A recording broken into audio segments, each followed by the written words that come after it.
come to Andrew Smith's studio, Mariah's studio in Hull. And the first question I'd like to ask you is, which piece of work did you choose from the collection and why? I chose the Thomas Jones buildings in Naples with the north-east side of Castel Nuovo from the 1790s.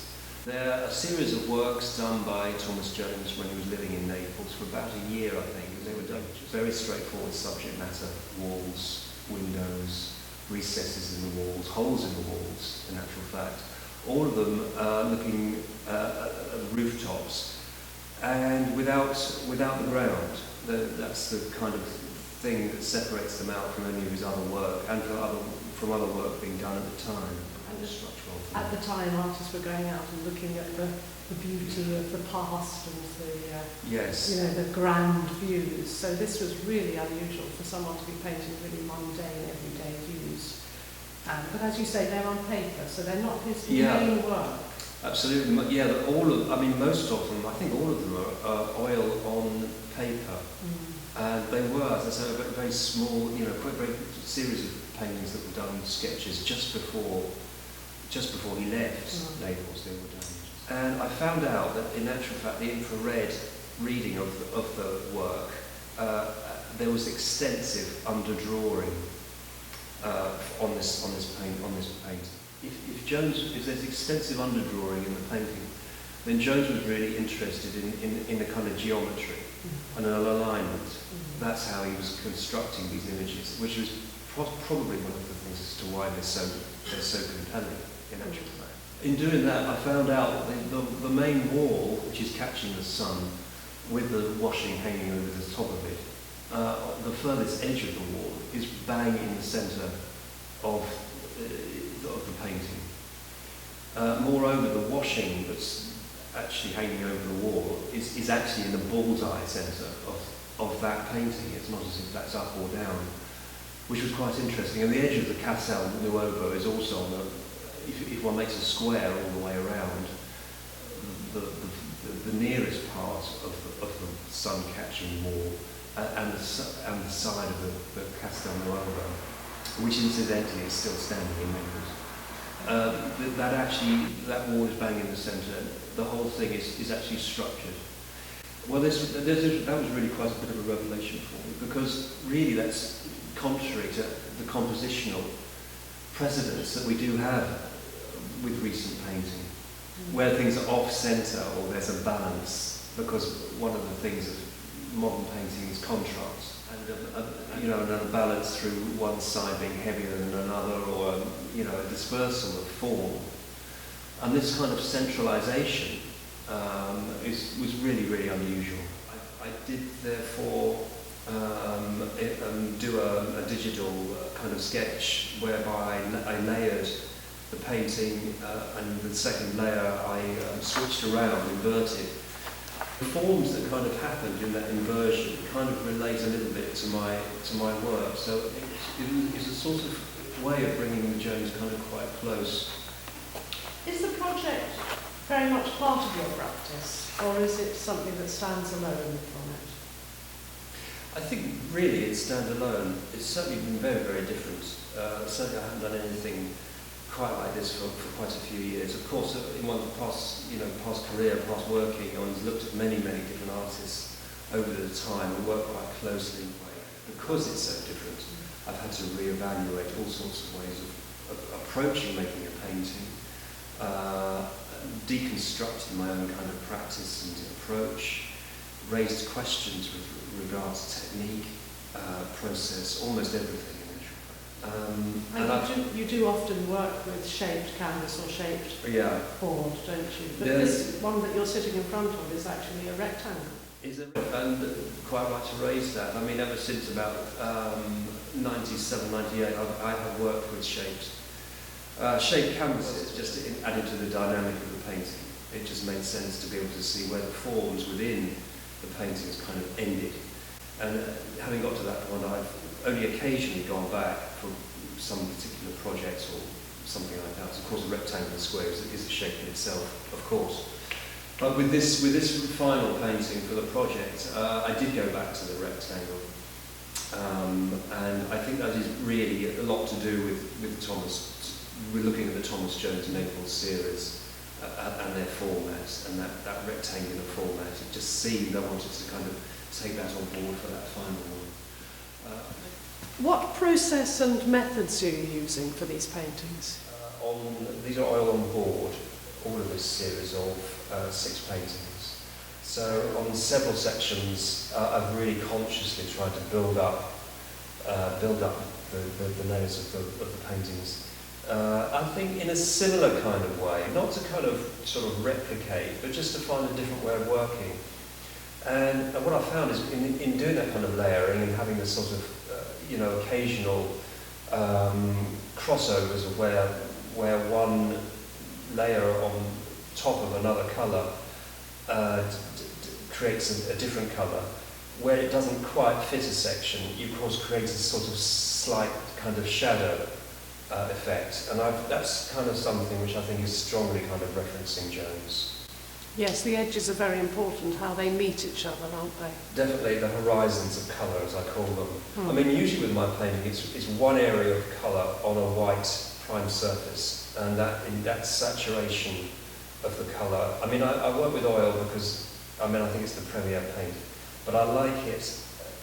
The process that I've got, the method that I've got, means that the paint stays all very close to how it literally comes out of the tube. And like that, absolute kind of freshness, even though the paintings have been worked on quite extensively. How does the process work in your art? Is your work process driven?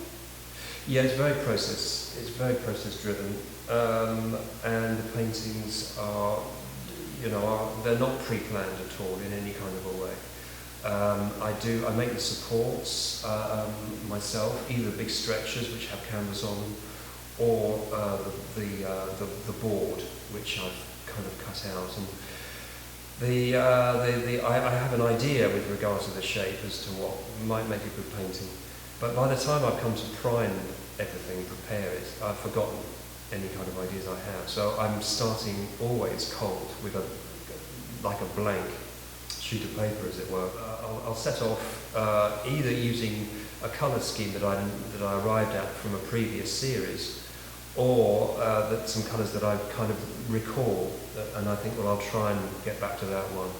One or two colours are then put on the painting, and it's from that kind of balance or structure that I kind of, find a pictorial way. But it's completely to do with mixing the colour here on the palette and then applying onto the painting. There's very little mixing on the painting that takes place. Quite often it does happen regularly, is that I find a colour which is worked very well on several different paintings, because I always work in series, so I've always got more than one on the go at one time, and that colour will filter its way through several different paintings, and will often run out, and I can never mix the exact colour again, so I've got to make sure, especially on the larger works, that I've got enough to cover a particular colour. As I progress with this series, which do look really non-figurative, I did feel I did want to put in kind of figurative elements that were really kind of almost directly referencing the Thomas Jones painting.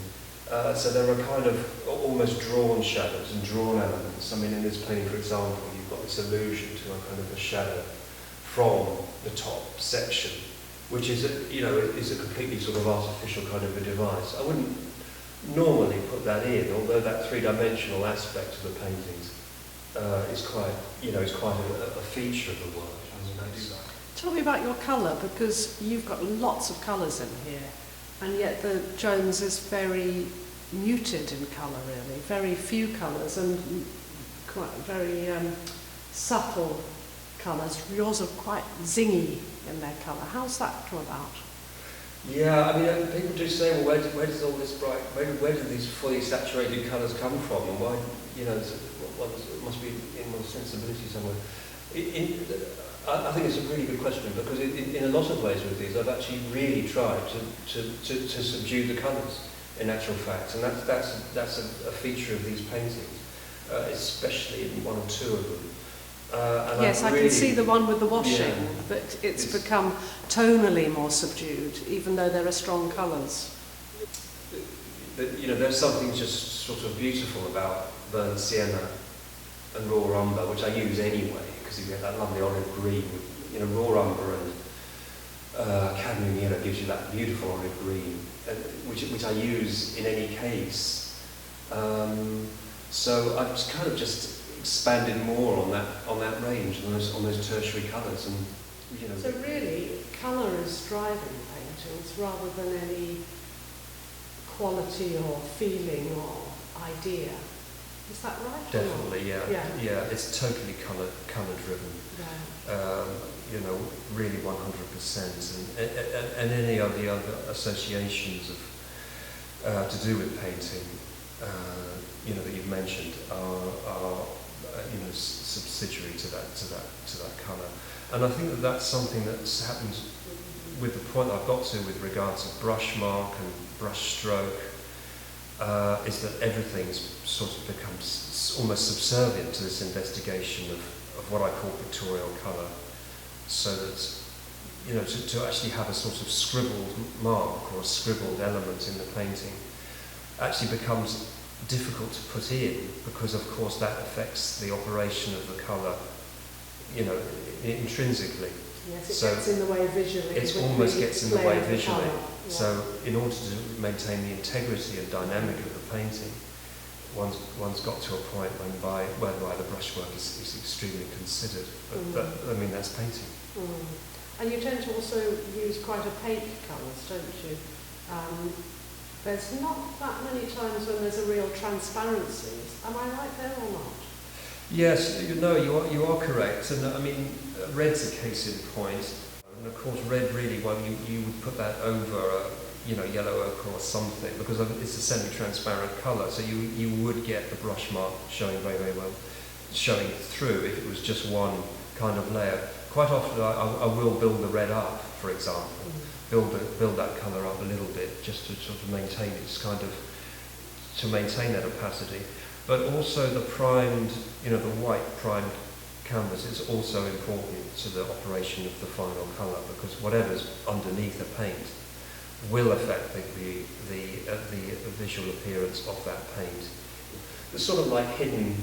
It's what's revealed and what's hidden, I think, in the paintings that's kind of interest to me. I don't care for the term abstraction at all, or abstract painting. I've never seen my work as being abstract at all. And I do like that sort of reference to the underlying, to the hidden, what's visible and what's hidden, and I like that kind of play. That's really what the painting is about. Do you see your studio as part concept or just a physical space?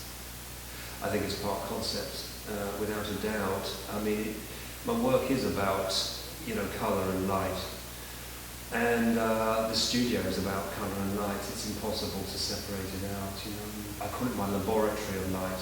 It has 8 very high windows on all sides of the building, so it's not just a conventional north-facing light. The light's actually changing throughout the day. Do you see your studio as a sanctuary? But I don't see it as a sanctuary, no, I don't think so. It is a workplace, and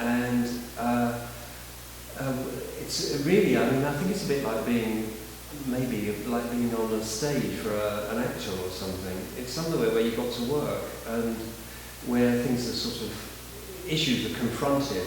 I've been fortunate sometimes to be able to work, you know, for a block for maybe 1 or 2 weeks. The kind of process that I'm engaged with when I can get to that sort of point is a different kind of a space, quite focused, quite concentrated. Yes, and also you've got these high windows without any real views, have you? So you are in a very enclosed, it's quite, very light, nice space, but it's a very enclosed space in a lot of ways. So you could feel quite hermit-like almost. Yeah, I mean, I quite like that for the work, but I think it would not suit a lot of people. What do you feel about work when it leaves the studio? Do you care about that? Or? I do care about that, yeah. I mean, when they go, and it's great to know where they're going, and if somebody.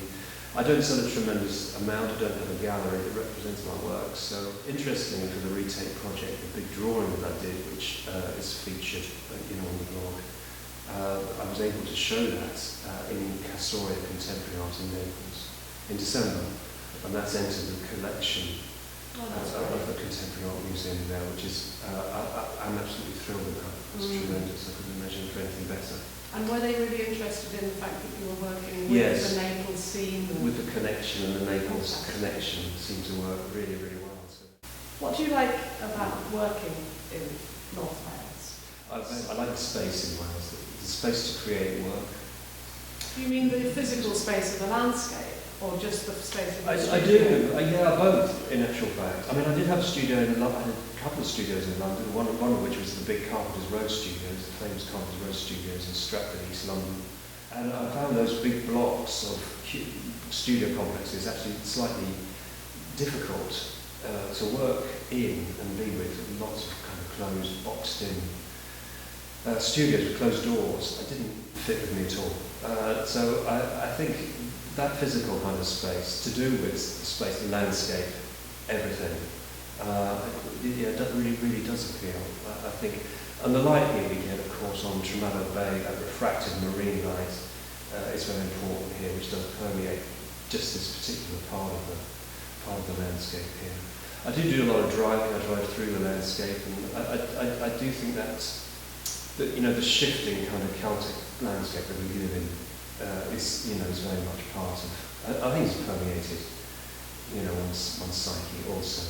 Yes, I'm sure it has. Yes. And we get good support for the arts in Wales as well. I will also say I've been very fortunate to have worked here and been able to develop projects, and over the years I've had support from different agencies like the Arts Council of Wales to develop projects that have some kind of meaning. And one of the things of working with international exchanges and setting things up is that other artists can benefit. I kind of like that kind of possibility which has been possible here in Wales, which I don't think would have been possible in an urban situation.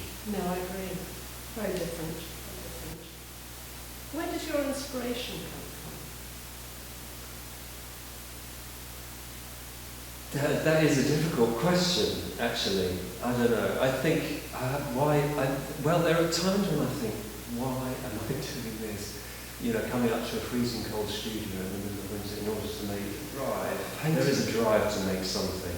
I mean, even though I think the paintings do have an appearance of being quite empirical and quite a scientific kind of investigation, there is an instinctive drive to make paintings, to make something. And I'm not really sure where that kind of comes from.